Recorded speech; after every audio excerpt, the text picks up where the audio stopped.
আজকে আমি তোমাদের সাথে আমার বার্থডের ভ্লগ শেয়ার করতে এলাম। আজকের ভ্লগটা একটু লং হবে, কারণ সকাল থেকে কি করেছি সব কিছুই তোমাদের সাথে শেয়ার করব। আর জানো তো, বার্থডেতে আমি যা প্ল্যান করে রেখেছিলাম এতদিন সব কিছুই ক্যান্সেল হয়ে গেছিলো লাস্ট মোমেন্টে। কেন ক্যান্সেল হয়ে গেছিলো সেটা আমি বলছি একটু পরেই।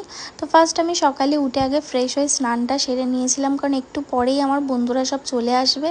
তখন আর স্নান করতে পারবো না, কথা বলতে বলতে গল্পে বসে যাব আর লেট হয়ে যাবে, অনেক বেলা হয়ে যাবে। তো এখানে আমার অলরেডি একটা বন্ধু চলেও এসছে, আমি স্নান করে উঠে দেখছি তখন প্রায় 12টা মতো বাজে। আর সেদিনকে আমি মাকে বলেছিলাম ব্রেকফাস্টটা আমি স্কিপ করব, কারণ আমার শরীরটা খুব একটা ভালো ছিল না। আর দুপুরে অনেক কিছু খাওয়া হবে, আর গরমে আমার কিছু খেতে ইচ্ছেও করছিল না সকালে। নাহলে অন্যান্য বছর মা সকালবেলা লুচি, আলুর দম, মিষ্টি অনেক কিছু করে দেয় ব্রেকফাস্টে। আর স্নান করে এসে দেখি মা এখানে বিরিয়ানি বসিয়ে দিয়েছে, এখানে মাংস কষিয়ে চালটা ভিজিয়ে রেখেছিল, তারপর আস্তে আস্তে বিরিয়ানি হচ্ছে। আর মায়ের হাতের বিরিয়ানি খেতে আমরা সবাই খুব ভালোবাসি, আমার বন্ধুরাও খুব পছন্দ করে। তাই মাকে বলেছিলাম একদম বাড়িতে সিম্পল ওয়েতে বিরিয়ানিটাই করবে, অত ভাজাভুজি তরি তরকারি এত কিছু গরমে খেতে ভালো লাগে না, তো একদম সিম্পল রান্না করবে। তারপর আমার কাকি আর আমার ভাই চলে এসেছিল, আর আমার ভাই এগুলোকে আমাকে দিয়ে দিয়ে বলছিল এইগুলোই তোর গিফট। আর তারপর ফাইনালি আসল গিফটটা পেলাম, আর এইগুলোর জন্যে বার্থডে আমার খুব ভালো লাগে। আর এই যে মহারানী চলে এসছেন আমার বন্ধু, আমার কেকটা নিয়ে এসছেন, আর উনি আমার গিফটটা আনতে ভুলে গেছেন। তো আসতেই সবার মাথা খারাপ করে রেখে দিয়েছিল যে ওর সাথে আবার গিফট আনতে যাওয়ার জন্যে, কিন্তু রোদেতে কেউই ওর সাথে যেতে চাইছিল না, তাই সবাইকে থ্রেড দিচ্ছিল, ভয় দেখাচ্ছিল, মানে সবার মাথা খারাপ করে রেখে দিয়েছিল।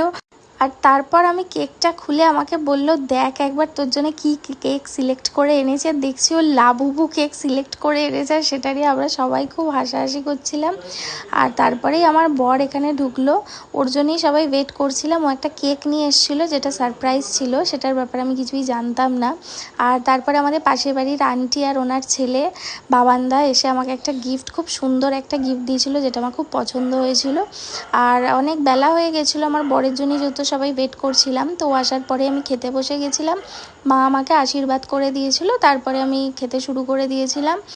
আর খেতে বসে সবাই আমাকে বলছিল যে সবাই সেজেগুজে আছে, বার্থডে গার্ল কেন সাজেনি। তো আমি বলছিলাম যে গরমে ঘরের মধ্যে নাইটিটাই কমফোর্টেবল, তো আমি সেই জন্য সকালে স্নান করে নতুন নাইটিটাই পরে নিয়েছিলাম। আর মা এখানে চিকেন বিরিয়ানি, চিকেন কষা আর আমাকে 5 রকমের ভাজাভুজি, একটা মাছ ভাজা এগুলো করে দিয়েছিল, বললো এগুলো দিতে হয়। তো ওই জন্য ওইগুলো শুধু আমার জন্যই করেছিল। আর এখানে আমার বন্ধুরা বিরিয়ানির সাথে তো বড় বড় লঙ্কা নিয়েছে, দেখো খাবে বলে, সেটা আবার দেখাচ্ছে। মোটামুটি সবাই তখন মা খেতে বসিয়ে দিয়েছিল, সবাইকেই সার্ভ করে দিয়েছিল, একসাথেই সবাই খেয়ে নিয়েছিলাম।